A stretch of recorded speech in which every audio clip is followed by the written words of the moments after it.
les va? Bienvenidos. Esto es Parlamentarias. Acá estamos en vivo hasta las 13:30 con toda la información que viene esta semana en el Congreso, donde se sigue debatiendo el presupuesto, donde además, bueno, hay que ir analizando lo que dejó la sesión de la semana pasada, hacia dónde o por dónde va a pasar la actividad dentro del Congreso de la Nación. Bueno, le doy la bienvenida a las chicas, sin más, porque es un lunes, muy lunes, donde hay que poder ordenar toda la información. Hola, Debbie, ¿cómo estás? ¿Cómo estás? ¿Todo bien? Muy bien, ¿vos?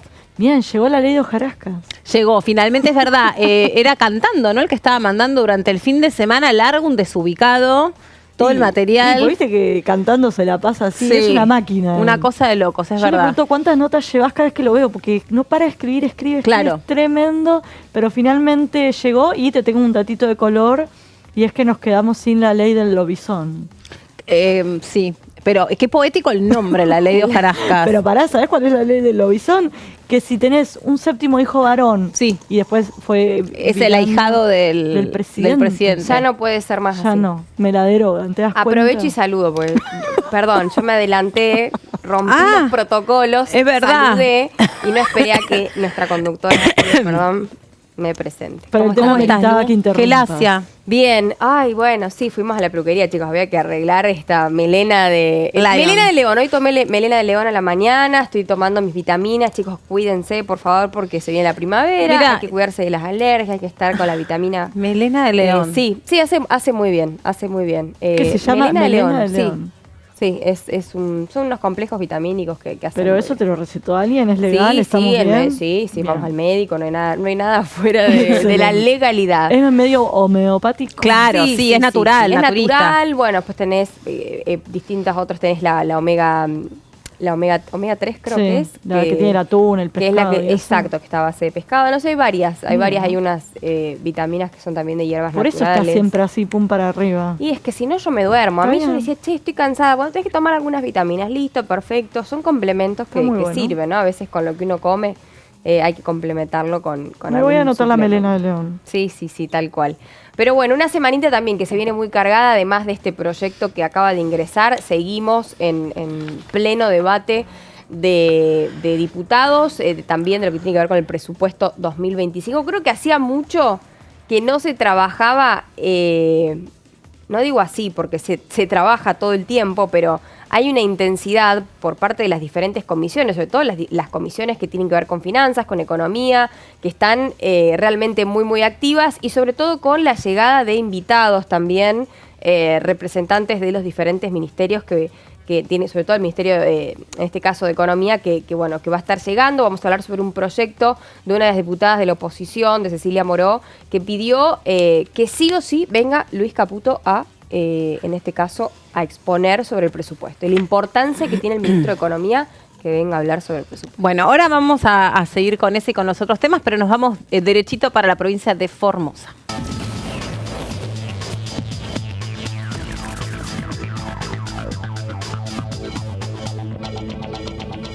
Diputado Carvajal, ¿cómo le va? Bienvenido. Buenos días, ¿cómo están? Un gusto para mí. Muy bien, gracias. Para nosotros también. Diputado, a ver, usted pertenece a un bloque que ha quedado un poco, digamos, con algunas diferencias internas en relación a las últimas cuestiones. Por un lado, la cuestión de los jubilados, después el tema del financiamiento educativo. Quería conocer cuál es su postura concretamente y cómo se siente respecto al espacio político que integra. Sí, bueno, creo que son muy suave al decir que son algunas diferencias internas. En realidad estamos Sí. en un punto de inflexión. Hay un grupo de diputados que se han pasado al oficialismo. Según tengo entendido, ahora ya como parte de una delegación oficial están viajando los 4 justamente a Brasil, integrando una comisión oficial del gobierno, lo cual creo que no es casual. Y habla claramente de esta vocación de ser oficialista, que no es nada nuevo, lo han dicho, inclusive ya se han postulado como candidatos a gobernadores por la Libertad Avanza, en el caso de Campero, y algún otro más también, por lo cual creo que la situación está muy clara desde el punto de vista político. Existe el bloque de diputados radicales y este grupo de 4 o 5 que claramente quieren permanecer dentro del bloque con el objetivo de dinamitar el funcionamiento interno del bloque, que no pueda funcionar como un bloque opositor Y para esto está convocada una reunión en el día de mañana, donde seguramente vamos a tener que formalizar lo que ya es una realidad política, y es que estos diputados están fuera del bloque de la Unión Cívica Radical. La convivencia en términos políticos, no personales, por supuesto, es absolutamente imposible. No hay por qué convivir cuando se tienen visiones políticas tan diferentes sobre el futuro del país. Hoy ha ganado, nos hemos enterado que ha ganado el premio Nobel 3 economistas, cuyo postulado es justamente el contrario de lo que sostiene Milei. Lo que dicen estos economistas es que los países que se desarrollan son los que generan calidad institucional. Y este es el proyecto que el radicalismo tiene desde el 83. No hemos logrado plasmarlo todavía, pero vamos a seguir dando esta pelea. Y claramente los mileístas, los libertarios, no creen en esto. Por eso tenemos un presidente que gobierna por DNU, que veta los consensos legislativos, que horada en forma permanente las instituciones, y esto está demostrado, y ahora lo dicen los premios Nobel de Economía, que es la garantía para el fracaso económico. Así que lo que hace falta en el bloque del radicalismo es transparentar esta situación política, que es de este grupo que se ha pasado al oficialismo, que son libertarios, está muy bien, éxitos en su lucha. Nosotros vamos a seguir luchando por las banderas de la calidad institucional, el Estado de Derecho, la justicia social y el desarrollo económico. Sí, chicas. Éxitos en su lucha, me dio risa. ¿Qué tal, diputado? Débora Brieta lo saluda. Entiendo que mañana la reunión de bloque de la UCR se lleva adelante justamente sin los 4 radicales con peluca, como le solemos decir acá a los colegas que cubrimos Congreso. La agrupación Ligan Lemoine me gusta a mí llamarlo.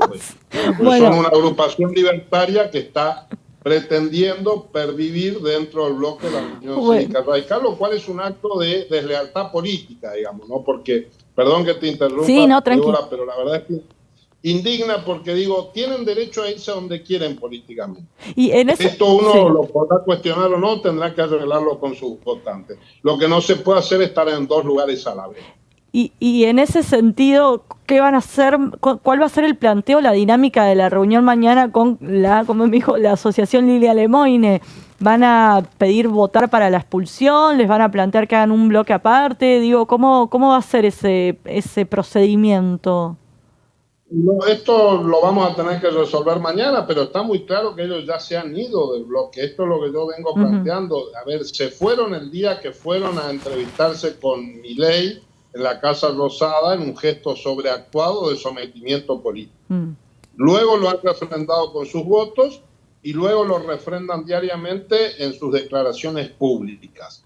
Entonces, en realidad yo creo que ni hace falta votar, simplemente hay que señalarles que no pueden permanecer en el bloque, y si quieren seguir permaneciendo, bueno, sin duda habrá que tomar una resolución de expulsión. Supongo que no haría falta. Desde la perspectiva de la ética política, no debería ser necesaria una expulsión, porque, reitero, ellos ya se han ido. Pero si persisten en esta actitud, bueno, seguramente tendrá que haber una decisión formal de expulsión de los diputados estos del bloque, y que el radicalismo pueda seguir con sus matices, como siempre hemos tenido, desde una visión un poco más progresista, otra un poco más conservadora, pero siempre entendiendo que no tenemos nada que ver con los libertarios que atacan las instituciones, que no creen en la justicia social, que no creen en los valores de la democracia y del Estado de Derecho como palanca para el desarrollo. Diputado, ¿cómo le va? Buen día, Lourdes López lo saluda. Le quería consultar porque esta semana, si no me equivoco, va a haber reunión de la Comisión de Derechos Humanos y Garantías, de la cual usted es vicepresidente segundo, y se va a trabajar, en este caso puntualmente, declarar un proyecto que tiene que ver con las víctimas de la pandemia. ¿Esto es así? Sí, venimos trabajando. La verdad que la Comisión de Derechos Humanos en este último año ha trabajado de manera muy activa con varios temas de agenda. Hace un par de semanas también logré, después de mucho tiempo, que generáramos un encuentro con las comunidades indígenas de todo el país. Esto yo se lo había planteado ya cuando Yasky fue presidente, y la verdad es que nunca logramos generar ni siquiera un ámbito de encuentro.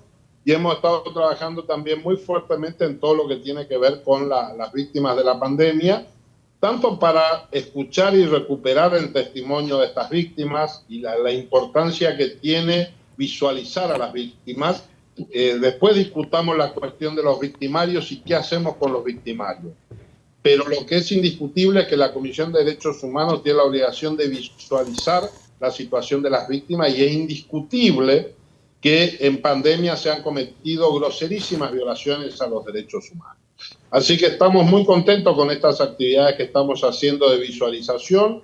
Hay también un proyecto de ley de amnistía que está dando vuelta. Es una iniciativa que la tuvo inicialmente el diputado Bosch Carreño, pero que nosotros hemos acompañado porque entendemos que luego de lo que se ha hecho público durante en estos últimos tiempos sobre el comportamiento de las máximas autoridades nacionales durante la pandemia, que sigan existiendo causas abiertas por el incumplimiento de la ASPO, la verdad es que nos parece casi una tomada de pelo para los ciudadanos, y creemos que se hace necesario terminar con esos procesos y dictar una ley de amnistía que, por supuesto, excluya a los funcionarios públicos, ¿no? Pero que sí los ciudadanos de a pie no sufran consecuencias penales por lo sucedido en esa época.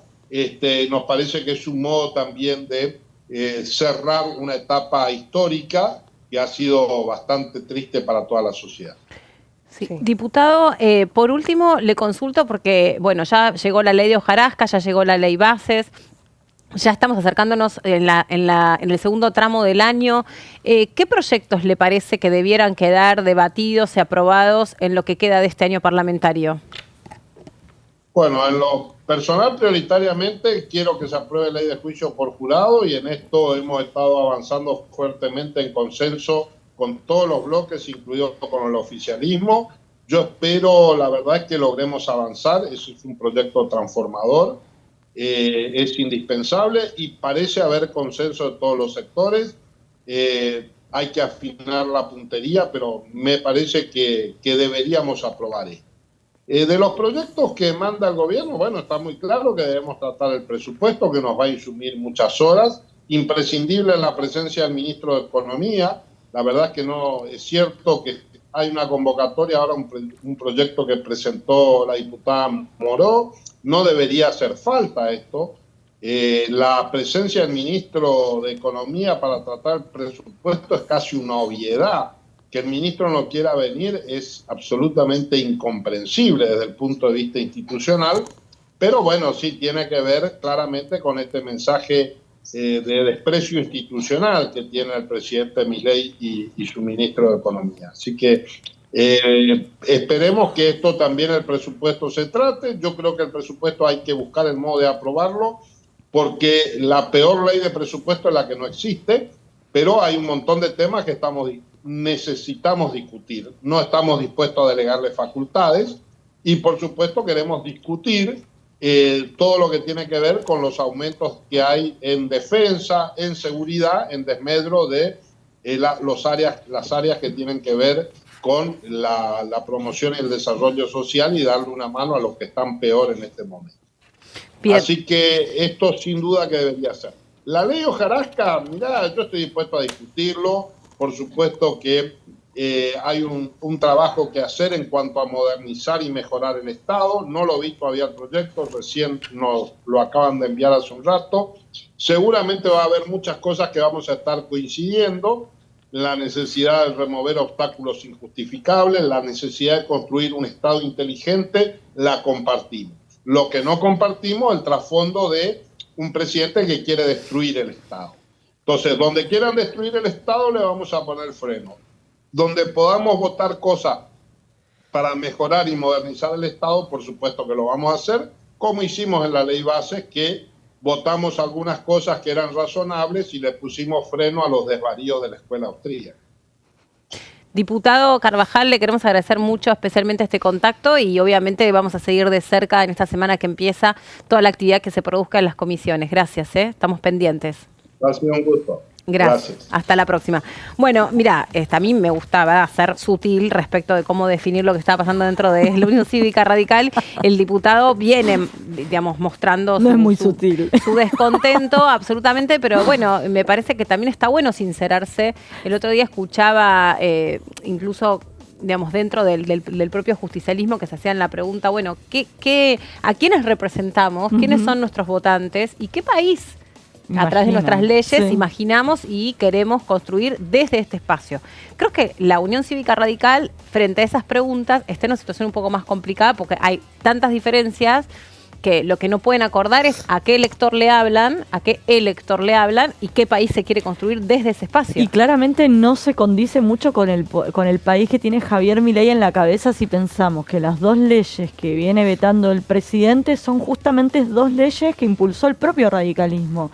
Porque más allá de estos 4 o 5 radicales con peluca, como le decimos en chiste para identificar a los que dieron el salto para con el oficialismo, lo cierto es que son dos iniciativas que impulsó la UCR y que sostuvo cuando se volvió aquí al Congreso después de lo que fue el veto del presidente. Así que tiene sentido que se esté planteando una expulsión. Y esto que te comentaba, o que le preguntaba, a Carvajal, y es que después de la sesión fueron los diputados Julio Cobos y Barleta los que le plantearon a Rodrigo de Loredo, presidente de la bancada de la UCR, que mañana en la reunión de bloque, que se celebra por la tardecita, tipo 6, 7 de la tarde, se junten todos sin justamente estos 4 diputados para justamente definir qué hacer, qué postura tomar, porque obviamente pegó muy, muy fuerte que hayan acompañado el veto, nada menos que para la ley que establecía una actualización para los fondos de los salarios docentes y no docentes, que es una de las principales banderas de la UCR,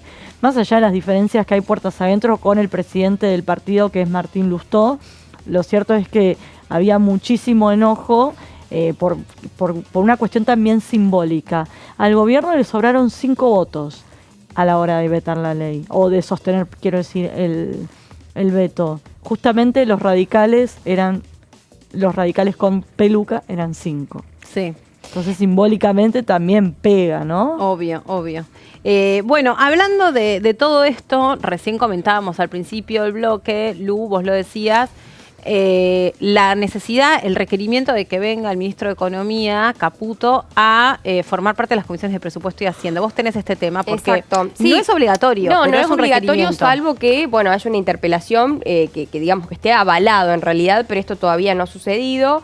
Sí, lo que pidió en este caso, y ahí también lo decía inclusive el diputado de la UCR, que es importante que el ministro Caputo pueda venir a desarrollar en el Congreso los puntos más importantes de este presupuesto 2025, o también entendiendo que es la famosa Ley de Gastos y Recursos para el próximo año, nada más ni nada menos que uno de los temas trascendentales para este gobierno del presidente Javier Milei, como lo son, por ejemplo, que la economía esté ordenada y que haya cuentas claras, y por lo tanto las personas, en este caso los responsables y aquellas autoridades del actual gobierno puedan realmente exponer y darle claridad a este tema. Pero bueno, este proyecto es la diputada Cecilia Moró, donde en este caso Unión por la Patria, junto a otros bloques también de la oposición, pide citar al ministro Caputo en el debate del presupuesto 2025. Hay que decir que para mañana a las 14 se va a dar un próximo plenario de lo que son las comisiones de Asuntos Constitucionales y Presupuesto y Hacienda, que presiden en este caso de los diputados Nicolás Mayoraz y José Luis Espert, para tratar este proyecto de resolución para que, por supuesto, el ministro de Economía, Luis Caputo, pueda concurrir a exponer en la Comisión de Presupuestos sobre esta Ley de Gastos y Recursos para el próximo año o para el presupuesto 2025, ante alguna resistencia también, que es lo que había dicho el ministro Caputo, que él no se quería prestar a un show, ¿no? Que esto fuera algo muy mediático, más allá de que se ha dicho de que él no le gusta aparecer mucho, dar muchos discursos y demás. Sí, más que mediático, lo que dicen, perdón que te interrumpa, Lu, lo que dicen es que es digamos, una práctica, aunque la semana pasada lo mencionábamos justamente con Debbie, que forma parte de las obligaciones de un funcionario, porque es público, es un funcionario público, lo que le cuesta, al parecer, no nos consta, pero es lo que se comenta, le cuesta hacer locuciones en vivo, Sí. ¿no? Y responder preguntas. Hay una especie de estrés que se vive en esa situación que, digamos, que para lo que se lo quiere resguardar o no exponer. Suele pasar, de hecho, muchas personas sufren cuando tienen esa situación Sí, de la tanta exposición. Pero bueno, en este caso lo que un pánico decíamos, escénico, ¿no? Exactamente, bueno, claro, sí, así lo definen, pero no nos consta, es lo que se comenta. Bueno, a propósito de esto, ya hubo este proyecto, en este caso fue emplazado en la última sesión de la semana pasada. Fue un pedido de Unión por la Patria, de UCR, de también lo que es la innovación federal y la coalición para poder votar de esta manera el emplazamiento. Así que en lo que es el plenario de Asuntos Constitucionales y Presupuesto y Hacienda del día de mañana, un rato antes de lo que va a ser el debate por el presupuesto 2025, que además hay que decir que va a estar llegando, yo creo que esto está confirmado, la ministra Patricia Bullrich para, por supuesto, también hacer un análisis del destino de los fondos para lo que es seguridad, ¿no? Después de todo lo que también fue el tema de ley antimafias y de la sanción de esta ley, bueno, que finalmente se explique puntual cómo va a ser el destino de esos fondos, esas partidas presupuestarias para el tema de seguridad, otro de los ejes centrales del gobierno de Javier Milei. En caso de emitir dictamen favorable, se deberá tratar, por supuesto, en el recinto, con lo cual la oposición deberá llamar también a una sesión especial para tratar este pedido y de esa manera obligar, entre comillas, la citación del ministro Luis Caputo al Congreso de la Nación para que explique bien detalladamente el presupuesto 2025. Sí, bueno, hay que ver cómo se resuelve y en este caso, a ver, cómo se puede allanar esta situación, porque casi todos los bloques, con excepción de la izquierda, entienden que es importante que quede aprobado el presupuesto, pero hay como en el medio cosas de la forma, ¿no?, que se cuestionan. Bien, vino el presidente, que además de ser presidente, es el primer presidente economista, y desde ese punto de vista hizo o dejó en las puertas de la Comisión de Presupuesto y Hacienda el presupuesto 2025. Ok, pero no hubo posibilidad de un intercambio, porque fue un anuncio más del tipo político, Exacto, donde hizo como una especie de resumen de gestión y resumen de cuál es la meta fiscal, financiera, etcétera, etcétera. Y después le siguió dos hechos muy concretos que tienen que ver con los dos vetos, ¿no?, a ese presupuesto. Lo digo, bueno, y a partir de ahora, con estas metas, no vamos a irnos por afuera del esquema, por afuera del guión de ninguna ley que ponga en riesgo esta cuestión del déficit. Entonces, del otro lado lo que dicen, ok, queremos que haya un presupuesto porque es mucho más, prudente que un presidente establezca o arme una hoja de ruta financiera para un país, como decimos siempre, que además es la ley de leyes, es prudente, está bien, pero tratemos de abrir un poco ese presupuesto, de ver qué pasa con la obra pública. Hay después lo que son las agendas de las provincias, que se necesita un poco más de orden o de clarificación.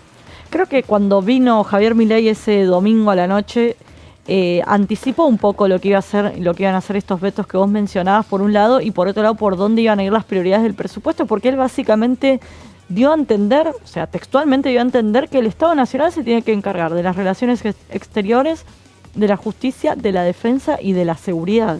Entonces no sorprende que haya ajustes o que estén en debate qué fondo se le da a la salud o a la educación. De hecho, en los próximos días va a haber una marcha del sector de la salud. Eso por un lado. Y por otro lado, lo cierto es que cuando Caputo argumenta por qué no viene al Congreso a exponer y a responder las preguntas por parte de los diputados, lo que él argumenta, o por lo menos lo que dijo en el programa de Luis Majul en La Nación Más, es que no venía aquí a la Cámara de Diputados para no prestarse a un show del kirchnerismo. Y que el que quiere hacerle preguntas, que vaya al ministerio a preguntarle. Lo cierto es que el impulsor del proyecto de ley y el que tiene que defenderlo es el ministro de Economía y no a la inversa. Y por otro lado, si es un show del kirchnerismo, ¿por qué manda a sus subalternos a que tengan que prestarse ellos a un show del kirchnerismo, ¿no? Pero bueno, esa fue la explicación oficial, si querés, que él dio en los últimos días sobre por qué no venía acá a la Cámara de Diputados. Bueno, vamos a ver cómo se define todo esto. Mañana la comisión de presupuesto se reúne, ¿verdad? Exacto, viene Sí. Patricia Bullrich. Viene Patricia Bullrich y también viene, en este caso, el responsable de, ya te digo, de ANSES, Mariano Antonio Salvador de los Eros Batini. Uy, le dije todo el Mariano nombre de y los apellido. Eros. Mariano Para de los los Eros, amigos. listo, ya está. Para los de amigos, los Eros, no de los ceros. Eros. Eros. El dios del amor. No, con Sí. H, es con H. Con H. Ah, es con H. Sí, Sí, Entonces sí, con H. el dios Sería de, Jeros, en realidad. de las ceras, pero Jeros. masculino. Pensé, yo me lo acuerdo por eso, porque es la cera. Eras, pero el masculino. Eros. Bueno, Claro. chicas, paren. Antes de ir con el nombre de telenovela, tenemos que hacer una pausa. Dale. Porque es como nombre de telenovela. Me gusta el nombre Salvador, como que está bueno. Está bien, lo anoto en la agenda de datos Datos importantes. que nos importan, Sí, que nos interesan. Salvador le gusta a Lourdes, bárbaro. Pausa, ya venimos.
Las sesiones son el espacio donde los diputados debaten proyectos de ley para su aprobación, modificación o desaprobación. En una misma sesión se pueden tratar varios proyectos de ley. Desde el 1 de marzo, cuando el presidente las inaugura, se desarrolla el periodo de sesiones ordinarias. Entre el 1 de diciembre y el 28 de febrero se extiende el periodo de sesiones extraordinarias que solo pueden ser realizadas a pedido del presidente de la Nación. En el recinto, el bloque oficialista se dispone a la derecha del presidente de la Cámara, el bloque opositor mayoritario a la izquierda y en el centro los bloques con menos cantidad de integrantes. En el tratamiento, en general, los diputados tienen 7 minutos y los jefes de bloque entre 20 y 12 minutos conforme al número de legisladores que representen. La sesión es dirigida por el presidente de la Cámara de Diputados, que administra el uso de la palabra y las distintas instancias del funcionamiento. A la izquierda del presidente está el secretario administrativo, a la derecha el secretario parlamentario y debajo de él están los taquígrafos, que registran cada uno de los testimonios. En este momento millones de niños y niñas tienen desnutrición severa. Algunos están tan débiles que apenas pueden pararse. Pero con tu ayuda podemos salvar a los niños. Este alimento terapéutico listo para usar está lleno de vitaminas y nutrientes esenciales que ayudan a los niños y a las niñas a recuperarse de la desnutrición. Gracias a personas como vos, ayudamos a salvar a millones de niños cada año. Da un simple paso. Dona ahora y ayúdanos a seguir salvando vidas.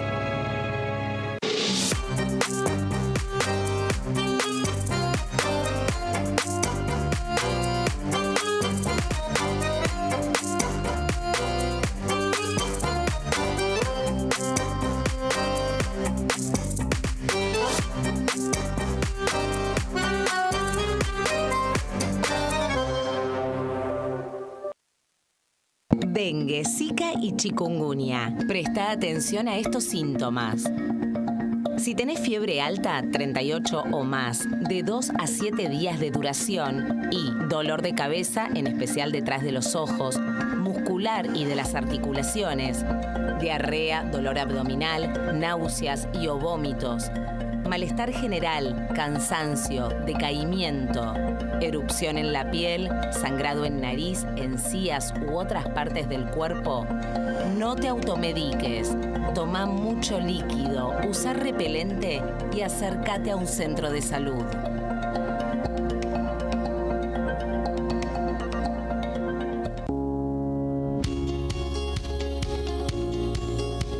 Cuando un proyecto de ley ingresa a la Cámara de Diputados, ya sea creado por un legislador, enviado por el Poder Ejecutivo o producto de una iniciativa popular, se trata primero en las comisiones correspondientes para luego ser tratado en el recinto por los diputados. Las comisiones son el ámbito de análisis y debate sobre los proyectos de ley conformadas por legisladores de distintos bloques. Hay 23 comisiones especiales que tratan temas específicos como el atentado a la AMIA y 45 permanentes que tratan temas vigentes como educación y salud. Un diputado puede formar parte de varias comisiones. Cada comisión se compone de un presidente, un vicepresidente y de 3 a 5 secretarios. La duración de los miembros de las comisiones permanentes y especiales es de 2 años. Para que la comisión funcione debe tener quórum, es decir, un mínimo de 15 y un máximo de 31 a 49 diputados.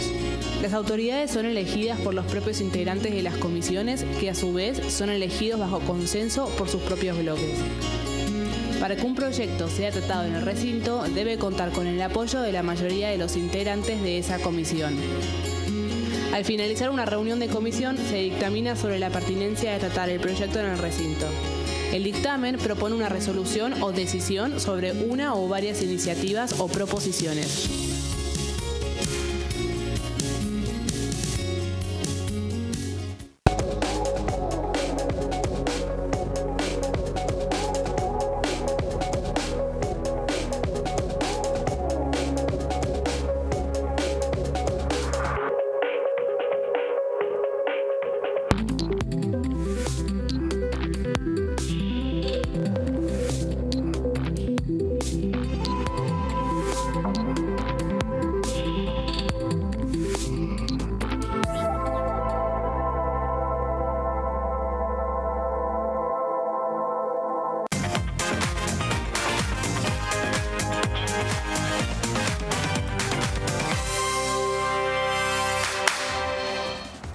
Acá estamos, en Parlamentarias, seguimos adelante con la agenda y también contándoles los proyectos que se vienen en las distintas comisiones. Bueno, siempre mencionamos al diputado Agos Carreño porque es un diputado muy proactivo. Está ¿no? todo Es el muy día haciendo proyectos, vamos a decirlo en criollo. Yo les dije, es un diputado que presenta un proyecto por semana. Hay que O sea, tener a fin de año materia seguramente también para sea el diputado que mayor cantidad. No, ¿sabes que me pasaron un ranking de los diputados que más presentaron y no está él? Uy, mira, no le agradecí a la persona ¿Hay que me lo más pasó. gente todavía? Sí, porque hay muchos de declaración y demás. Después te claro. paso, si querés. Sí. Bueno, esto tiene que ver con los DNU. Exactamente, y parece que con Lourdes nos pusimos de acuerdo porque es el otro tema que se emplazó. No, en está todo la- pensado. Está todo obvio. pensado. Está todo acá, no es pensado, que ¿viste? parece, No todo es parece. real. Lo quería hacer como que era espontáneo y me hace quedar mal. Bueno, con Lourdes nos pusimos de acuerdo. Sí, ahí está. Para Había que cambiar el avanzar tono. con los dos temas que se emplazaron en lo que fue la última sesión. La oposición dijo no nos vamos a ir con las manos vacías e impulsaron o emplazaron a las comisiones para que avanzaran con todos aquellos proyectos de ley que buscan modificar nada menos que la Ley Nacional 26.122, que es la ley que regula básicamente los decretos de necesidad y urgencia, que fue sancionada ya por el año 2016 y que tiene como autora de esa iniciativa a Cristina Fernández de Kirchner, cuando era nada menos que senadora de la Nación, y Néstor Kirchner, su marido y presidente de la Nación. Acordate que esa ley que hoy está vigente, básicamente, y otra cosita antes de olvidarme, que los DNU son un instrumento que se crearon con la reforma constitucional del año 1994, o sea, son de aquella data.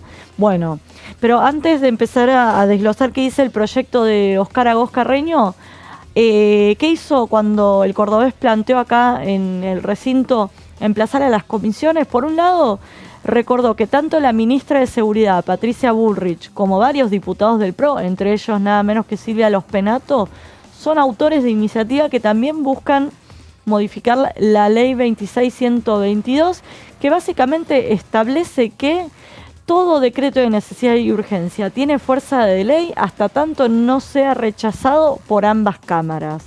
O sea, en pocas palabras, es más fácil legislar siendo el presidente de la Nación, que desde el Congreso, salvo que el Poder Ejecutivo no puede dictar decretos de necesidad y urgencia vinculados con cuestiones impositivas, con reformas reformas políticas y partidarias, así como tampoco con cuestiones penales. Pero en todo lo demás puede dictar un DNU y hay más chances de que se mantenga en pie que sea rechazado por ambas cámaras. De hecho, por primera vez en la historia vimos que un DNU fue rechazado apenas semanas atrás, cuando vimos que tanto diputados como el Senado rechazó el decreto que amplió los fondos reservados de la CIDE. Pero bueno, ¿qué es lo que plantea Óscar Agos Carreño? Ampliar la bicameral de trámite legislativo es un proyecto bastante largo y bastante detallado. Vamos con los puntos salientes. Hoy es una comisión bicameral que está integrada por 8 diputados y 8 senadores, que es lo que propone Agos Carreño, que pasa a tener 24 miembros. Uno imagina que de esta manera quedarían representadas más fuerzas políticas que las que hoy están representadas en ese cuerpo, que dicho sea de paso, se iba a reunir todas las semanas para avanzar con todos los decretos que datan de la era de Alberto Fernández, y lo cierto es que no lo está haciendo. Y acordémonos que esta comisión bicameral es la que debe expedirse sobre la aprobación o el rechazo del decreto. Pero ¿qué es lo que establece Agos Carreño? Que también podrá dictaminar sobre la modificación de un DNU, algo que al día de hoy no está permitido, y que acordate cuando se presentó el DNU 70/23, algo que se empezó a plantear es si se podía ir desarmando, desglosando este DNU, justamente porque incluía muchas materias en un único texto. Obviamente no prosperó, ¿no? Bueno, entonces, ¿qué es lo que plantea Óscar Agos Carreño? Que se pueda rechazar, aceptar o modificar un DNU.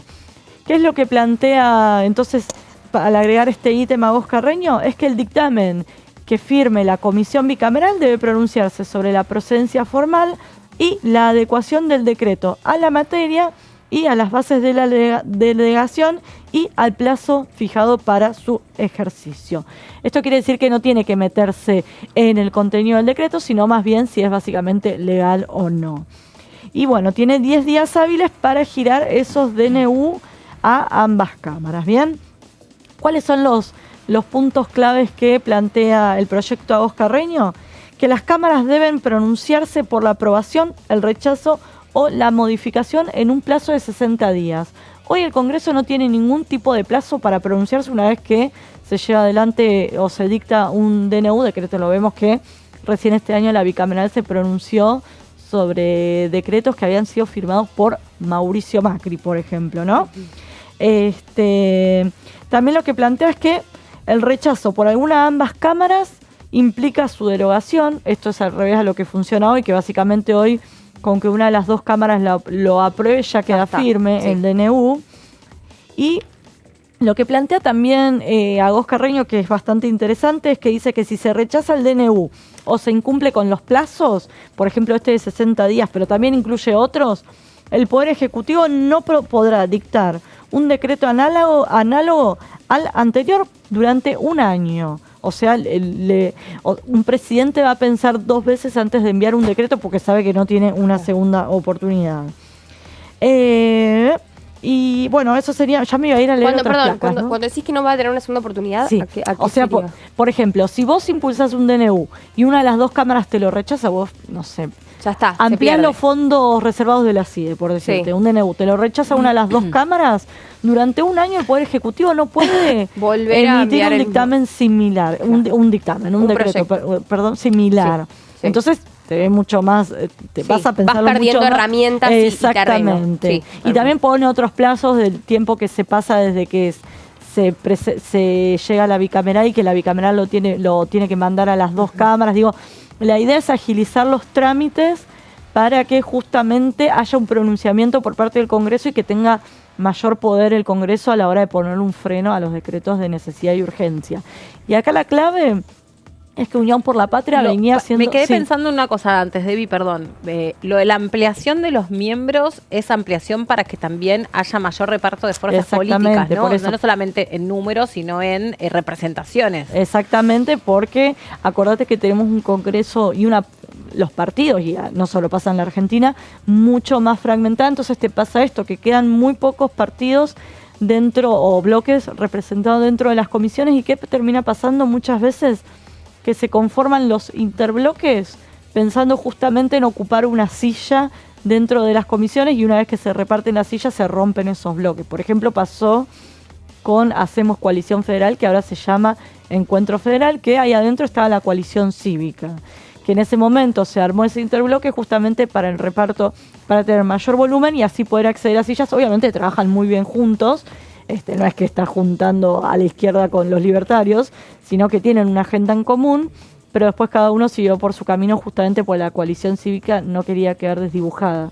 Pero acá el dato saliente es que incluso Unión por la Patria levantó la mano al momento de votar el emplazamiento a las comisiones, lo cual hasta hace poco era impensado porque, como te comentaba antes, la ley que rige hasta hoy fue impulsada por Cristina Kirchner y obviamente no era sencillo para el por entonces oficialismo, Unión por la Patria o lo que fuere, acompañar un cambio de esa ley. Pero lo cierto es que cuando hablas con los diputados, por lo menos el fundamento que te dan es que, por un lado, cuando se pensó la herramienta de los decretos de necesidad y urgencia ya por el año 94, justamente el escenario era bipartidista. Había dos grandes partidos, por un lado el peronismo y por otro lado el radicalismo, entonces uno podía pensar que el oficialismo estaba más cerca de conseguir las mayorías para sostener en pie un decreto de necesidad y urgencia. Eso por un lado. Y por otro lado, que cuando se sancionó la ley que regula los DNU, Unión, por aquel entonces era el Frente para la Victoria,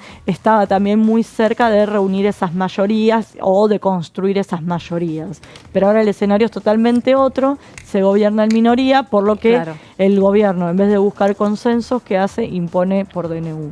Bien, en la última sesión pasó esto que decía Debbie, esto fue para la última parte de la sesión, después hubo todo un desacuerdo respecto de las cuestiones que se acordaron en reunión parlamentaria, que parece que una vez más no se respetó. Esto viene pasando en las últimas sesiones, que dice, bueno, pero recién tuvimos una reunión y acordamos que iba a pasar tal cosa, después en el recinto sucede otra. Bueno, en fin, lo que pasó es que la idea era primero ocuparse de la cuestión del presupuesto universitario. Ahí había la intención de defender esa ley que el presidente había vetado, que tiene que ver con el financiamiento educativo. Afuera, en la calle, había una manifestación, una movilización, mejor dicho, de distintos organismos sociales y de estudiantes y docentes que estaban preocupados por la situación del desfinanciamiento. Eso tuvo también, por momentos, marcó un poco el compás de la manera en la que se producía la sesión. Sin embargo, no hubo interferencias, o sea, se siguió avanzando hasta que finalmente, bueno, no se reunió el número que se necesitaba para defender la ley, que eran 2/3 de los presentes. Habló sobre este tema el diputado Manuel Quintar, de La Libertad Avanza, habló sobre la cuestión del financiamiento educativo. A ver, lo escuchamos. Bueno, la verdad que es más de lo que veníamos viviendo, ¿no? O sea, acá se tergiversó una preocupación genuina de maestros y alumnos y personal no docente de las universidades, que es lógico y es justo que tengan su reclamo salarial, su reclamo por mayor presupuesto y mejor calidad de presupuesto universitario. Se mezcló con la peor miseria de la política, ¿no? Donde quieren hacer de todo una cuestión política, de todo tratar de merilar al gobierno. Y bueno, pero creo que eso ya se está difuminando bastante, ¿no? No vimos lo que pasó en la primera marcha, que fue sí realmente espontánea, grande, representativa. A la última marcha, que por contaminaciones políticas perdió mucha legitimidad. La verdad es que a mí me duele un poco eso, que lo mismo de siempre traten de aprovecharse de estas situaciones para, por un lado, tratar de sacar cabeza, sacar alguna ventajilla política, y por otro lado, le restan el precio al reclamo genuino que puede tener algún maestro, ¿no? Bueno, a ver, sobre la cuestión del discurso libertario sobre este tema. Nosotros defendemos la educación pública, es lo que se expresa, se dice una y otra vez. Esta ley no atenta contra la educación pública. Después, durante el fin de semana, hubo algunas declaraciones del presidente en este sentido que no van de la mano de lo que, por lo menos los diputados aquí en los distintos programas nos dicen.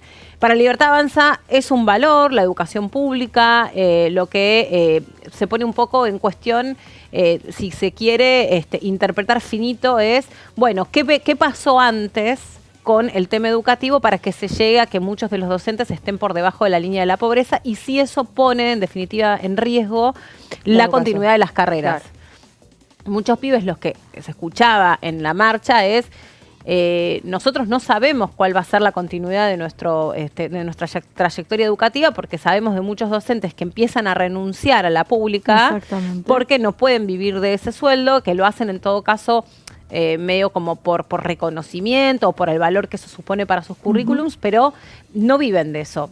Su esfuerzo y su trabajo no está correspondido, no es acompañado por los salarios. Reconocen desde La Libertad Avanza que efectivamente los salarios docentes no están acorde a los tiempos que se viven, como muchas otras cosas, pero bueno, ahí ponen el foco pero sin embargo nosotros habilitamos una partida para la educación pública, a lo que se explica cuando se profundiza, ok, esa partida está, pero es para los gastos de funcionamiento, para que la universidad permanezca abierta, para que se pague la luz y para que funcionen los ascensores y la fotocopiadora. Pero eso representa entre el 10 y el 12% del presupuesto. Y con todo lo demás, ¿qué va a pasar? Bueno, hay que ver si algo de todo esto se cuela o se traduce en una ampliación o un pedido de explicaciones en la Comisión de Presupuesto. Sí, es cierto que hubo una actualización de las paritarias en la previa a la sesión por presión del PRO. Hubo una actualización del 6,8%, fue de manera unilateral, no fue un promedio, un porcentaje acordado con los gremios, pero de vuelta, si ya ves el presupuesto 2025, los montos que se destinan a las universidades es el equivalente a lo que estaban pidiendo para este año y es básicamente la mitad de lo que se considera desde el mundo universitario que es lo que se requieren para sostener en pie la universidad tal cual están hoy en día. Y lo cierto es esto que vos comentabas, que muchos docentes terminan renunciando y ojo que esto no termine siendo un negocio para las universidades privadas, porque ¿qué pasa? Las universidades privadas empiezan a captar a todos estos docentes que ganan poco, que están más que nada por prestigio, pero que no los montos no les cierran. Entonces se las empiezan a llevar a universidades públicas, les piden que tengan exclusividad. Entonces todo el universo universidades públicas se queda sin docentes de renombre, de prestigio y que se formaron en la educación pública y se la termina llevando el sector privado y terminan accediendo a esos docentes los que pueden pagar la universidad privada. Y se desarma un poco lo que dice la ley de la universidad pública, que es la libertad de cátedra. O sea que para una misma carrera, en las materias troncales sobre todo, haya multiplicidad de enfoques. Exactamente, tenés menos oferta de docente, de cátedra, de horario, de todo. A donde solo subsiste el que puede quedarse, ¿no? Y el que puede mantenerse porque tiene otros ingresos, porque lo que nos contaban es que un docente que por ahí está 8 horas trabajando en la universidad, ¿no? Serían unas 40 horas semanales, está por debajo de los 600.000 pesos. Y claramente al estar 8 horas en la universidad es muy difícil que pueda completar con alguna otra cosa. Sí, es dedicación exclusiva a la universidad. Sí. Después, obviamente, cuando vos preguntás, y bueno, pero hay gente que cobra más de 1,5 millones, 2 millones de pesos en la universidad, bueno, tiene que ver con la escala. La antigüedad. La antigüedad. Y son muy poquitos. Es muy poquito. No me acuerdo ahora el número, porque el otro día lo dijeron y era, la verdad, es súper poco. Sí, es un porcentaje. Y además se empieza a mezclar todo, que hay que auditar las universidades. Esta ley dejaba por ley que la AGN es la que tiene que auditar a las universidades. Bueno, el oficialismo votó en contra. Por otro lado, por una resolución de Carlos Zanini, cuando era procurador del Tesoro, la CIGEN dejó de auditar a las universidades. Porque el oficialismo, o el gobierno actual, a través de una resolución, no revierte esa resolución y habilita que la AGN también pueda, la CIGEN, perdón, también puede auditar a las universidades. A la par de la AGN. Exactamente, claro. Y no lo hace. Entonces, cuando se plantea esto de hay que auditar, que no se dejan auditar, lo cierto es que es el propio oficialismo el que no está habilitando a la CIGEN y, por otro lado, es el que tiene frenado los nombres de los 3 diputados que deberían ser votados en el recinto para ocupar una silla en la AGN. Hoy, de los 7 integrantes que tiene la AGN, está funcionando con 4. ¿Por qué? Porque faltan los 3 representantes de diputados. Bueno, o sea que hay varias cosas también de fondo y varios puntos. Exactamente, y por otro lado, el oficialismo en el Senado no resuelve la conformación de la bicameral de ay, se me fue el nombre, que es la que le hace la de rendición de cuentas, que es la que sigue adelante todas las auditorías. ¿Trámite administrativo? No es trámite administrativo, no. No. Sino la revisora de cuentas. Ay, no me salía. La revisora de cuentas, exactamente, que es la que justamente aprueba o no las auditorías que hace la AGN. Bueno, en ese caso los diputados nombraron a los integrantes de esa comisión, pero en el Senado, por los acuerdos que tiene el oficialismo con los diferentes bloques dialoguistas, no se ponen de acuerdo, entonces tampoco se conforma esa bicameral.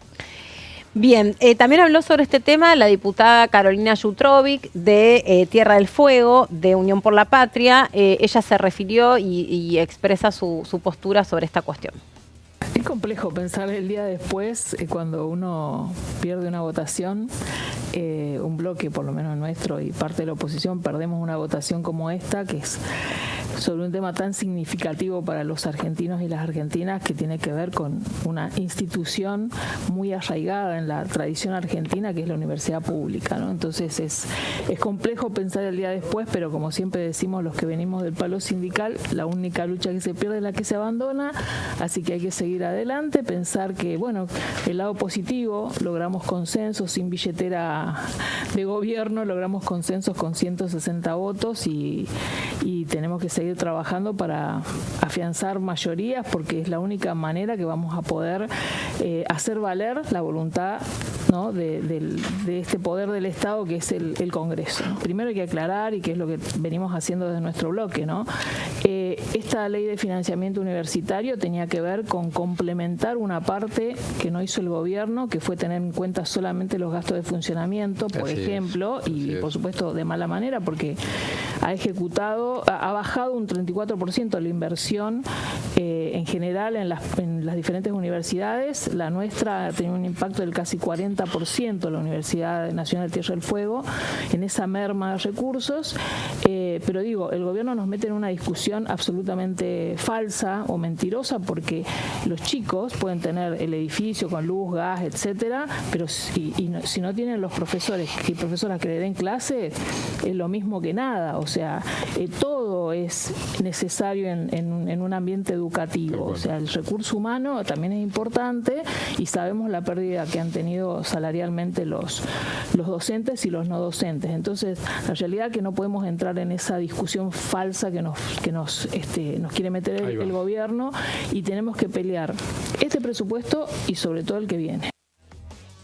A lo largo de todo este tiempo, cuando uno fue escuchando sobre todo las voces de los rectores de las universidades y también de los institutos universitarios, lo que explican es eso que decía ahí recién la diputada Yutrovic. Obvio que hay una cuestión, si querés, ideológica en el medio, pero lo que decía desde el punto de vista práctico, que una cosa es el mantenimiento de la escuela y otra cosa son los salarios docentes, pero sin el mantenimiento, no de la escuela, perdón, de la universidad, la universidad no puede funcionar. O sea, sin toda la cuestión de el personal no docente, la universidad no abre, que es la gente de maestranza, la gente de administración, la gente de portería o de seguridad en algunos casos. O sea, sin todo ese personal, directamente la universidad no puede abrir. Entonces estamos mucho concentrándonos en los sueldos que se transmite, cobra el personal docente, pero no se está mirando al revés, lo que cobran los no docentes, que también están empezando a dejar esos cargos y esos lugares, a pesar de que obviamente digamos, son sueldos que están registrados, están en blanco, o sea, son sueldos que tienen aguinaldos, vacaciones, etcétera, pero están por debajo de lo que se debe digamos, ganar para más o menos cubrir las necesidades básicas. Sí, y ojo con otra cosa, que es que el presidente este fin de semana, cuando fue el cambio del nombre al instituto, ahora Palacio Libertad, ex SK. Sí. Bueno, exactamente, él dijo que la universidad se convirtió en un obstáculo para la movilidad social. Lo cierto es que hay un colega, Dania Steingart, que sigue muy, muy bien los temas de datos, economía y demás, y él plantea que el 68% de estudiantes ingresantes a la universidad pública son primera generación de universitarios, o sea, casi el 70%, cierto. O sea, hablemos de movilidad social ascendente. Y esto viene siendo así, dice Dania Steingart, hace tiempo, y es lo que explica por qué Argentina pasó de tener el 2% de su población con título de educación superior en 1970 al 19% hoy. Sí, eso, cuando le poníamos micrófono a la concentración, te contaban principalmente eso, ¿no? La historia de cada una de las familias, sobre todo pibes que por ahí tenían mamá o papá, a veces ni siquiera formalizados en un empleo, mucho menos habiendo pasado por la educación terciaria o universitaria, y ellos eligiendo, a pesar de toda esta cuestión, una carrera universitaria, confiando que eso efectivamente les iba a poder dar un futuro distinto a su presente. Pausa cortita y en un ratito seguimos con más acá en Parlamentarias.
La Cámara de Diputados tiene 257 miembros. Los diputados debaten y sancionan leyes que rigen en todo el territorio nacional. Algunas de las más importantes son el presupuesto de gastos generales del Estado, el Código Civil, el Código Penal, la forma en que se rige el trabajo, las jubilaciones, entre tantas otras. Además, controla y hace un seguimiento de las políticas del Poder Ejecutivo a través de la visita de diferentes funcionarios o el pedido de informes, así como la posibilidad de realizar juicios políticos a los funcionarios. La duración de los mandatos de los diputados es de 4 años y pueden ser reelegidos indefinidamente. Desde el momento en que asumen y hasta el final de su mandato, no pueden ser acusados, interrogados judicialmente, ni molestados por las opiniones o discursos que imitan desempeñando su mandato. Son requisitos para ser diputado tener al menos 25 años, 4 años de ciudadanía argentina y haber nacido en la provincia por la que se postula o haber residido en ella los 2 años precedentes. Se agrupan en bloques que expresan partidos políticos o afinidad ideológica. Existen también los monobloques integrados por un solo diputado.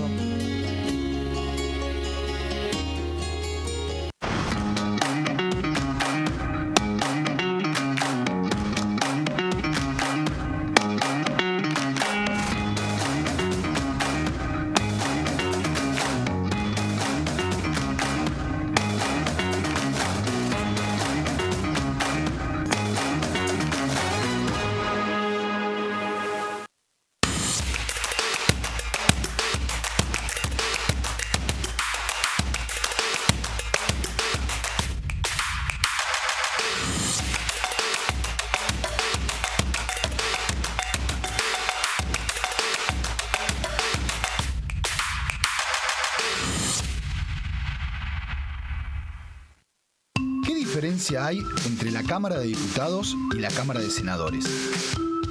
La Cámara de Diputados representa al pueblo de la nación argentina. Esto significa que las provincias más grandes y con mayor cantidad de habitantes tienen muchos más diputados que las provincias más pequeñas. La manera de establecer las cantidades es proporcional. La Cámara de Senadores representa a las provincias.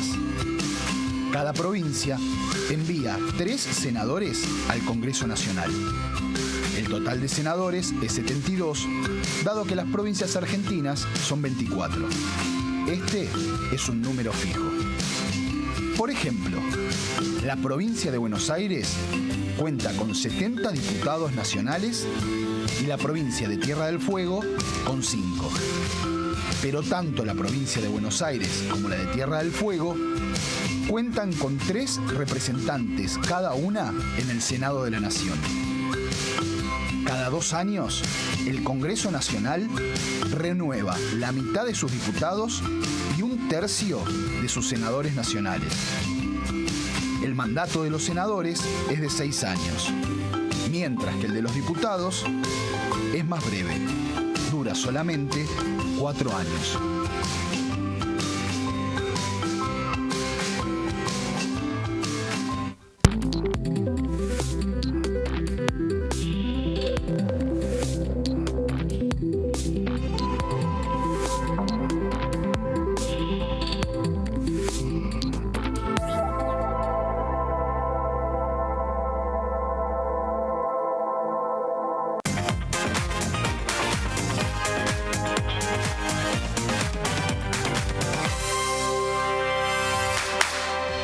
Seguimos adelante con parlamentarias, digo bien, y también con toda la información que empieza a construirse en esta semana de octubre, a donde mañana, por empezar, por si recién se están sumando, se vuelve a reunir la Comisión de Presupuesto y Hacienda y va a recibir la visita de la ministra Patricia Bullrich, que también va a venir a hablar sobre especialmente su tema en relación a las partidas presupuestarias 2025.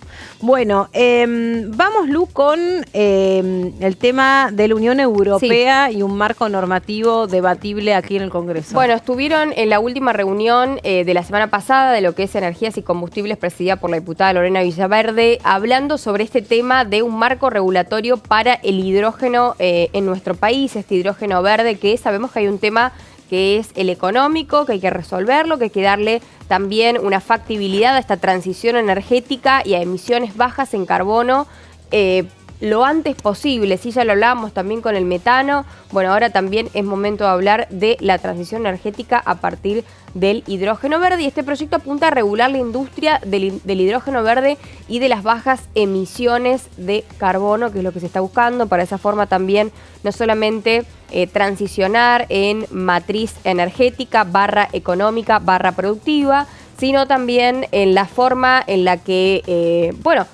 con decir productiva es la exportación hacia otros lugares del mundo, y por supuesto también ayudar al planeta y disminuir de esta forma el cambio climático, que es algo que nos compete y tenemos que hablar y tenemos que trabajar sobre el mismo. El gobernador de Chubut, Ignacio Torres, también destacó a la Argentina como una pionera en el hidrógeno verde, como una de las más importantes a nivel mundial.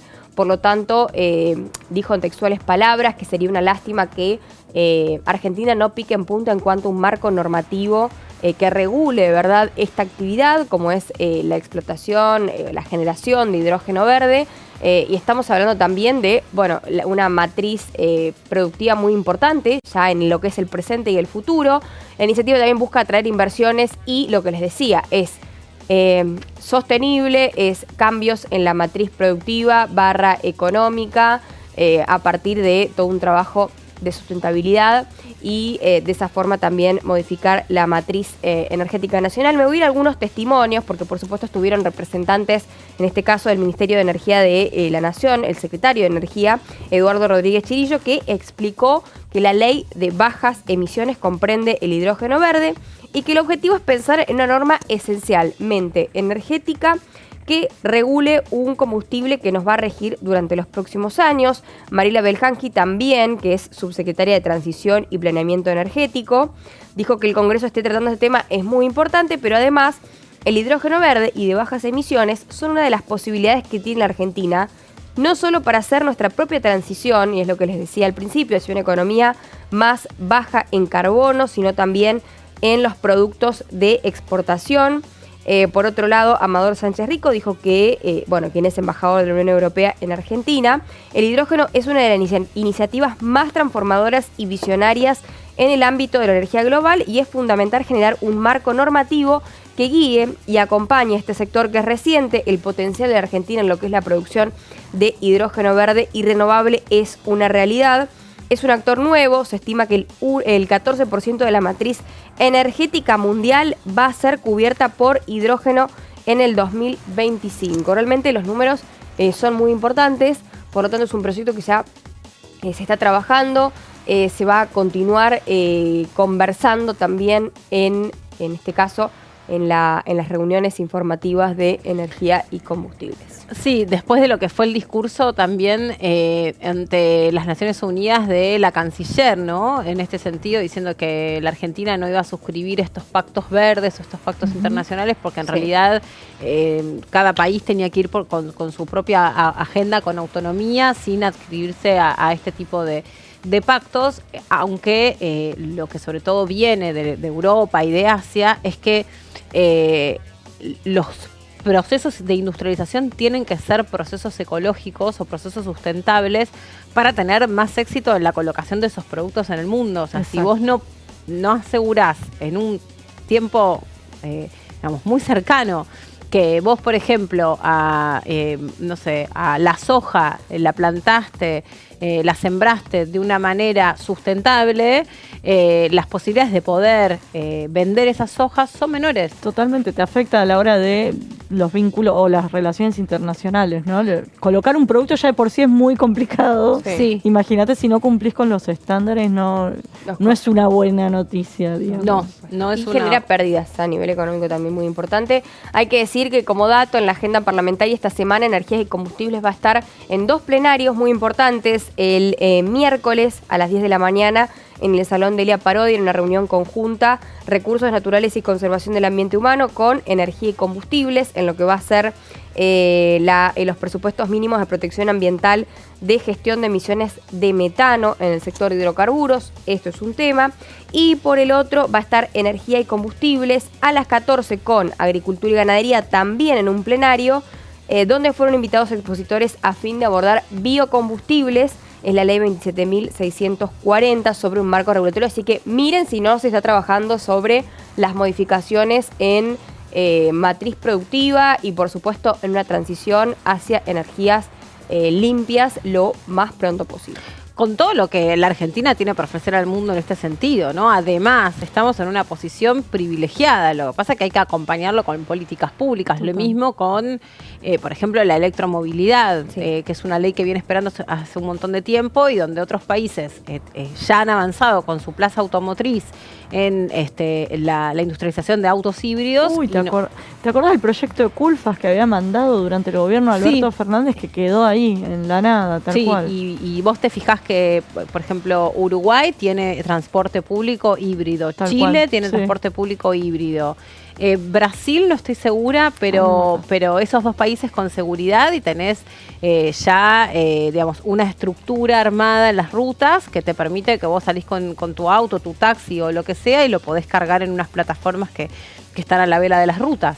Y hay, sobre todo, digamos, mucho estímulo para la industria que se vuelca hasta no es parte de la agenda, pero ni por asomo. Y nosotros tenemos una industria automotriz muy fuerte, muy pujante, que podría lentamente ir reconvirtiéndose hacia el consumo de autos con energía renovable y bueno, obviamente es muy costoso hacer toda esa transición y solamente se puede hacer con leyes que favorezcan esa producción. Exacto. Pero bueno, mientras no existan esas miradas sobre ese tipo de reconversiones industriales, es muy difícil que una industria de por sí, el mismo para las personas, comprarse un auto eléctrico es muchísimo más caro. También esto, hay que preparar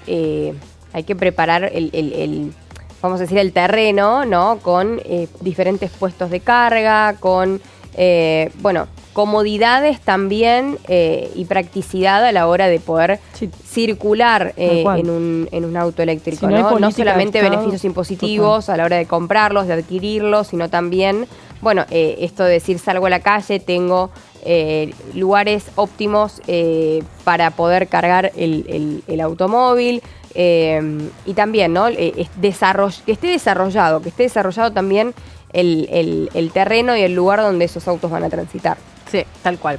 Bueno, tenemos que compartir una triste noticia que nos toca a todos, que es el fallecimiento, la pérdida del diputado Stefani, un diputado que ha venido muchísimas veces aquí al piso, una persona súper prudente, súper medida, trabajador. Este fin de semana falleció, tenía 64 años. Alguna vez él lo contó, por eso me voy a valer de esto que lo dijo al aire, que él había tenido melanomas, había tenido distintos cánceres de piel. Me acuerdo haber tenido esta charla con él porque justamente él lo comentaba, que se había tratado sobre esto. Yo no sabía que de vuelta él estaba mal y en el último tiempo, de hecho, internado.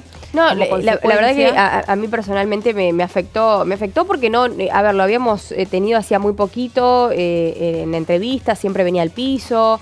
Muy joven aparte. Muy joven, muy trabajador también, un hombre, que entregó su vida prácticamente a la carrera política y muy fanático del mar, ¿no? Como adoptado en este caso como un fueguino más. Claro, porque él era de otra parte. Y es de Bahía Blanca, si no me equivoco. Sí, y había querido ser gobernador. Exacto. De la provincia, no lo había logrado. El gobernador tuvo palabras muy cariñosas para el diputado Tito Stefani, y siempre que, hay que decirlo también... Muy cercano. Sí, y siempre que se le pedía que venga, siempre muy educado, accesible, generoso con su tiempo. Bueno, creo que la última entrevista es esta, que se la dio a nuestro canal, y él contaba cómo había cambiado su... Bueno, por eso, al canal, a Horacio Bon. La última vez que lo había visto, ya hacía un tiempo que no lo veía, había contado que él había modificado muchas cosas en relación al cáncer de piel, mucho en relación a su alimentación, hacía mucho deporte. O sea, era una persona que se la veía súper saludable. Esto es lo impactante, ¿no? De cuando la muerte viene así y se lleva a alguien de una manera tan dolorosa a los 64 años, con tanta vida por delante. Y esta era la primera experiencia de él en la Cámara de Diputados. Sí, iban 4 años, cumplía... Sí, estaba por finalizar su mandato, bien, pero sí era, digamos, había tenido otras participaciones en la política. Se lo despidió acá, ¿no? En Pasos Perdidos. Sí, el día sábado. El sábado se le brindó el último adiós en Pasos Perdidos. Y fue muy dolorosa la pérdida. Uno entiende que en la próxima sesión especial que haya, seguramente haya cuestiones de homenaje. Me impacta un montón. La verdad que recibimos la noticia el fin de semana y en lo personal me quedé muy impactada. Yo sabía que él había estado enfermo, pero no sabía que... No sabía, particularmente del último tiempo, recaída, ¿no? De esta recaída que a veces, uno... se lleva estas sorpresas tan tristes, ¿no? Sí. Bueno, desde acá, por supuesto, abrazar a toda la familia, todos nuestros respetos, nuestros cariños, acompañarlos en este doloroso momento. Sé que era papá, porque alguna vez hablamos incluso de esas cuestiones personales de la vida, así que bueno, un cariño especial a sus hijos. Y nos queda el mejor de los recuerdos, creo que un diputado también que se dedicó mucho a la provincia. Exactamente, y algo que le comentaba al Pato antes, y es que justamente el día de su fallecimiento es el aniversario de la ciudad de Ushuaia, así que de alguna manera por lo menos quedó vinculada esa fecha con su fallecimiento, ¿no? Sí. Una perlita. Sí, que trabajó mucho por Tierra del Fuego. Bueno, eso, y creo que todo el cuerpo legislativo lo va a sentir, ¿no? La pérdida de alguien tan joven, así que desde de hecho, acá... En la última sesión, que es cuando se trató el veto o la ley de financiamiento universitario, él ya no había venido justamente... Claro, estaba internado. Por su situación de salud, exactamente. Está internado. Digo esto porque justo, mira, voy a decir algo de concientización. A veces el cáncer te toca y te toca. Pero creo que, a propósito de lo que venía mencionando Lourdes, ¿no? De la cuestión del cambio climático, no nos damos una idea el daño que nos produce el sol. Lo subestimamos completamente. Nos parece, no lo digo por el diputado Stefani, lo traigo a colación porque, por razones obvias, ustedes verán las consecuencias en mi piel por el exponerme al sol. Y la verdad que uno nunca piensa que de eso uno se puede morir. Además, uno piensa que, te morís de otro... a las pantallas, a tantas cosas que generan rayos UV, ¿no? Y sobre todo el sol, que hoy con esta... cómo está lastimada también la capa de ozono. Exacto, por eso vinculaba las dos cosas, porque la cantidad de casos de cáncer de piel de este tipo, ¿no? Del melanoma, porque hay otros que por suerte no son tan lesivos, te operás y ya está. En el caso del melanoma cada vez son más frecuentes y la edad en la que aparece es gente que por ahí de joven acumuló daño solar, ¿no? Porque antes no había tanta conciencia sobre protegerte la piel, no exponerte en horarios complicados. No sé si este fue el caso, insisto, pero aprovecho porque me parece que nunca está de más concientizar sobre esto. Usen protector solar en todo momento porque el sol genera daños irreversibles como es el melanoma. Se trata en muchos casos, pero en muchos otros, lamentablemente, como el caso de Stefani, te lleva a la muerte. Así que bueno, un saludo muy afectuoso a toda la familia. Seguimos adelante, Debbie, con vos, con el proyecto del diputado Benedetti, de la UCR. Exactamente, porque tuvimos novedades. Viste que este era el proyecto que yo te venía trayendo, que ya te lo presentaba como el RIGI para el campo, ¿no? Sí. Vamos a hacer un repaso veloz de la iniciativa y te actualizo en qué estado de situación está. Bueno, justamente como vos decías, es una iniciativa que impulsó el radical Atilio Benedetti de la Unión Cívica Radical, pero es una iniciativa transversal porque también fue acompañada por diputados de, cuando Encuentro Federal todavía se llamaba Hacemos Coalición Federal, es decir, el bloque que integran desde Miguel Ángel Pichetto hasta los diputados de Córdoba y en su momento la Coalición Cívica, ¿no? Bueno, obviamente junto con el radicalismo, y esta iniciativa lo que busca básicamente es promover inversiones, empleo, producción y competitividad, siempre dentro de, obviamente, el mundo agroindustrial, ¿no? ¿Qué es lo que busca? Potenciar alimentos listos, la producción, ¿no?, de alimentos listos para consumir, productos agroforestales, tecnologías y servicio para el agro, o sea, básicamente agregarle valor a la materia prima y poder empezar a exportar conocimiento, bueno, poder no, pues ya se exporta conocimiento y tecnología justamente para este sector. Para eso prevé una serie de beneficios fiscales, así como también saldo técnico a favor por inversiones, siempre y cuando estas inversiones sean en bienes. Este beneficio sería por 3 años y tiene la posibilidad de extenderse por 2 años más. Bueno, ¿qué fue lo que pasó en los últimos días? Finalmente la Comisión de Agricultura, después de acercar ciertas diferencias, logró firmar dictamen. Se firmó más de un dictamen, la verdad, y la iniciativa ahora pasó a otra comisión, que es la de presupuesto. Suerte ahí, porque ¿quién preside la comisión de presupuesto? Bueno, Espert. José Luis Espert, del oficialismo, que viene actuando como una especie de embudo que le pone algunos frenos. Ahora vas a entender por qué. Hubo varias posturas. La de Atilio Benedetti, que se acerca a la que tuvo Encuentro Federal, obviamente, que es lo que planteó él en la comisión, es que el sector agropecuario y agroindustrial representa el 70% de las exportaciones, o sea, es un sector que hay que darle su lugar, pero ¿qué es lo que plantea él? Que hace falta estímulos para este sector en la economía argentina y principalmente para el interior del país, ¿no? Esto fue lo que él argumentaba a la hora de pasar a la firma del dictamen. Bueno, todo indica que consigue el acompañamiento de Unión por la Patria. ¿Quién habló ahí? Luis Basterra, acordate que en su momento fue ministro de Agricultura durante el gobierno de Alberto Fernández, y él propuso así una modificación para orientar las decisiones del Poder Ejecutivo a la hora de instrumentar esta herramienta. Sí, eso se introduce, acompañaban el dictamen obviamente, pero ¿qué pasa? Acá está lo que planteó el oficialismo. Presentarán un dictamen propio con diferencias de enfoque, porque lo que plantearon los diputados de La Libertad Avanza con Nicolás Mayoraz a la cabeza es que es fundamental evaluar el impacto fiscal con la Oficina de Presupuesto del Congreso. Acordate que acá en el Congreso está la OPC, que es la que mide cuánto le sale al Estado Nacional la sanción de una ley. Como esta iniciativa incluye una serie de beneficios fiscales, bueno, va a tener su impacto a la hora de recaudar. ¿Y qué dijo Germana Figueroa Casas del PRO? Sabemos que esto tiene un costo fiscal, por lo cual queremos acompañar, pero con disidencia. Es decir, el PRO también le puso la firma a este proyecto de ley, pero que, como te comentaba, está a mitad de camino. Ahora lo tiene que tratar Presupuesto y Hacienda, y después de eso, si logran que esto suceda, llegaría al recinto de la Cámara de Diputados. Con viento a favor, como se dice. Con viento a favor. Bueno, pero viste que acá en los últimos años estamos hablando mucho del emplazamiento. ¿Quién te dice si no lo emplazan a José Luis Espert para que tenga que abrir la comisión y tratar este tema, ¿no? Sí, pero que no les gusta nada a los diputados que los emplacen. Y bueno, ¿no? qué sé yo, hay que escuchar. Sí, no, pero en general es como Y sí, porque se está imponiendo la agenda. en el ritmo de la agenda de la Exactamente, comisión. por algo sos presidente de la comisión, para vos marcarle el ritmo a tu comisión. Pero bueno, Sí.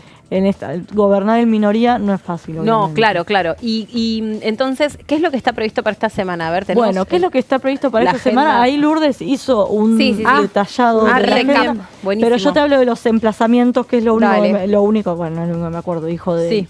de biocombustibles y demás, porque la escuché.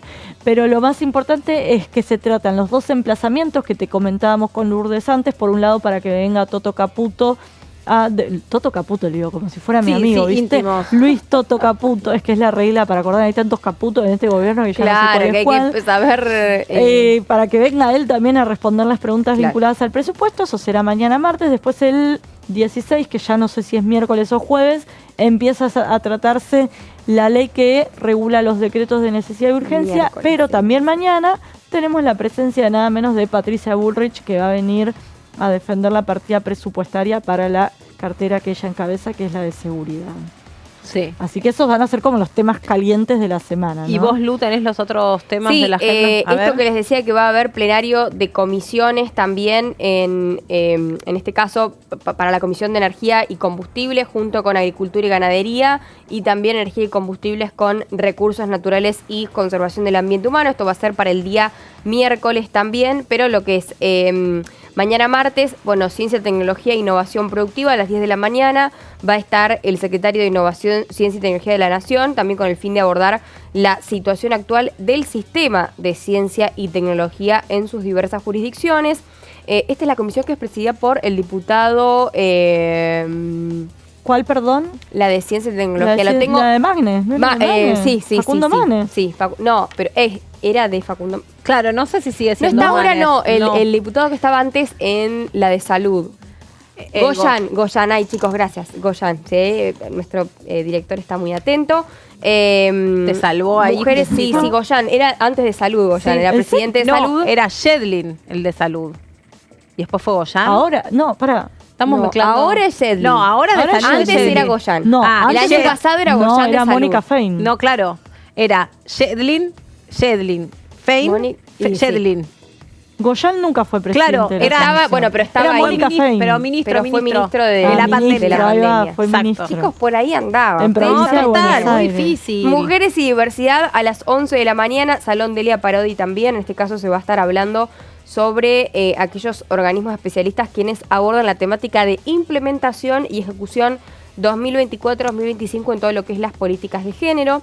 Además, a las 11 de la mañana hay un grupo parlamentario de amistad con Finlandia. A las 12 está legislación de trabajo con el tema de asociaciones sindicales y las modificaciones correspondientes a la ley 23.551.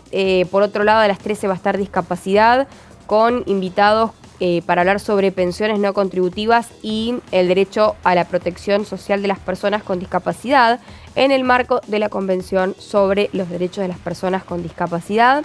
A las 14, bueno, asuntos constitucionales y presupuesto y hacienda. También para, en este caso, hablar sobre este proyecto de la diputada Moró para que Luis Toto Caputo pueda venir a debatir, en este caso, a hablar sobre el presupuesto 2025 al Congreso. A las 15 sí va a estar presupuesto y hacienda, en este caso, para trabajar sobre lo que es que van a estar exponiendo, en este caso, sobre el presupuesto general de la Administración Nacional para el ejercicio fiscal del año 2025.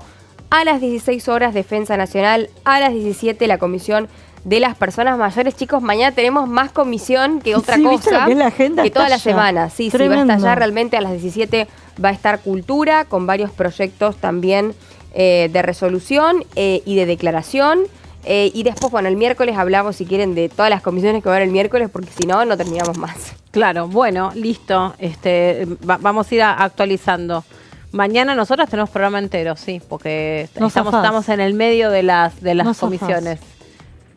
Lu- Ah, ¿por qué me lo dicen a mí? Si yo siempre trabajo. Me dicen especialmente como vos. Y porque yo no voy a estar mañana. Claro, bueno, pero yo Bueno, sí, pero podríamos Meli también. repartir. Igual ella ya sabe. Remo y remo. Vamos siempre para adelante. Siempre, nos ponemos los chalecos salvavidas por las dudas porque no podemos caer. No, pero está bueno que nos aclare Cintia, porque uno siempre piensa que, bueno, que no. Claro, que hay comisiones y decís, bueno, vamos a estar más tranca porque estamos pendientes de las comisiones. Bueno, no, hay que trabajar, chicos. Sí, exacto. Bueno, señores, hasta acá llegamos nosotros en este lunes. ¿Qué costó? Porque medio gris. No, se llevó bien. Se llevó bien. Pasó volando. Sí, eso es verdad, con mucha información. Bueno, se quedan por supuesto en la pantalla de TV con todas las noticias y todo lo que está pasando en el Congreso y va a pasar. Ya llega Horacio Bon con todo el equipo y nosotros nos reencontramos mañana en el medio del trabajo de las comisiones y se les seguimos contando cómo sigue la cuestión. Chau, que pasen una linda tarde.